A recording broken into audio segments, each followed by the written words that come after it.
Hello po sa inyo mga Kajansky. So meron naman po tayong bagong ibabahagi sa inyo na kung saan ito po ay mga simpleng paraan para mas lalo pa maka-attract ng good luck na yan sa saping yaman man o pananalapi.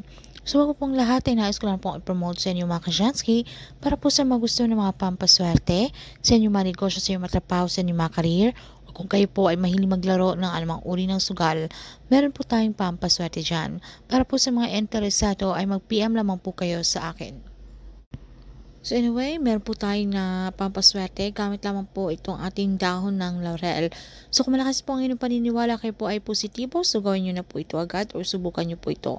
So gawin nyo po ito between 6 to 8 a.m. Ito po yung pinaka-perfect timing na pwede nyo pong gawin ang ritual na ito gamit ang dahon ng laurel.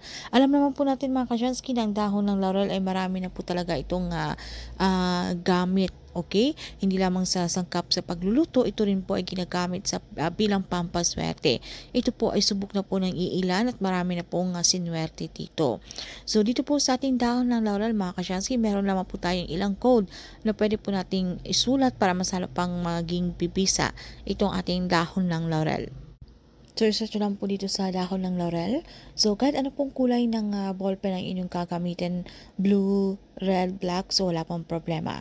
So, una po, isulat nyo lang po yung ating sacred code number na 520-741-777 at numero 8. Ito po ay mga lucky number na kung saan ito po ay masarap pang nakaka-attract ng swerte kapag isinulat po natin sa dahon ng laurel. So, ang ibig po sabihin nito ay agarang swerte sa usaping pananalapi. So, pwede po kayong gumamit ng mga posporo o mga lighter or pwede po kayong maglagay ng mga platito, mangkok, mga Kajansky para saluhin po itong ating dahon ng laurel, yung abo nito dahil gagamitin po nito ay isasabay po natin ito sa harapan ng ating mga front door o nating mga main door para tayo po ay lapitan, okay, ng swerte na yan. So kapag nasunog nyo po ito, okay, habang unti-unti pong natubok itong ating dahon ng laurel, so pakaisipin nyo po muli ang inyong mga kahilingan, ang inyong mga intensyon, mga Kajansky, okay? Kung kung ano po ang inyong mga wishes kay universe. Especially po kung alam niyo po sa inyong mga sarili na kayo naman po ay hindi tamad, kayo naman po ay nagsusumikap sa buhay, so kayo naman po ay matulungin sa kapwa, hindi po kayo nanlalamang.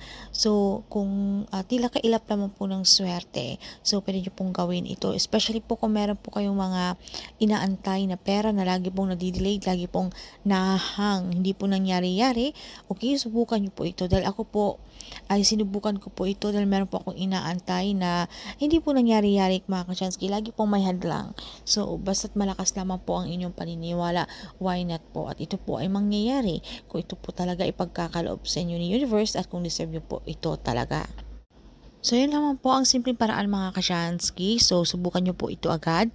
So, marami po tayong mga pampaswerte dito sa ating channel. So, check nyo po yung ating ibang video, okay? So, kung hindi man po mag-work itong ritual na ito, pwede nyo pong subukan yung iba pang ritual. Malay mo ito po ay mag-work sa inyo. So, po tayong mawala ng pag-asa mga Kajansky. So, patuloy pa rin po tayong gumawa ng aksyon, mga pagpaplanong gagawin, kung paano pa po tayo mas lalong umangat. So, hindi po ibig sabihin mga Kajansky na meron na po tayong pampaswerte ay tayo po ay magiging tamad na lamang, umupo sa isang tabi at mag-aantay na lamang po ng grasya. So, hindi po ito ganun mga Kajansky. Kailangan makita pa rin po ni universe na tayo po ay karapat-dapat. Huwag po tayong huminto sa ating pagsusumikap at tayo pa rin po ay gumawa ng mga paraan, okay? Kung paano po tayo umangat.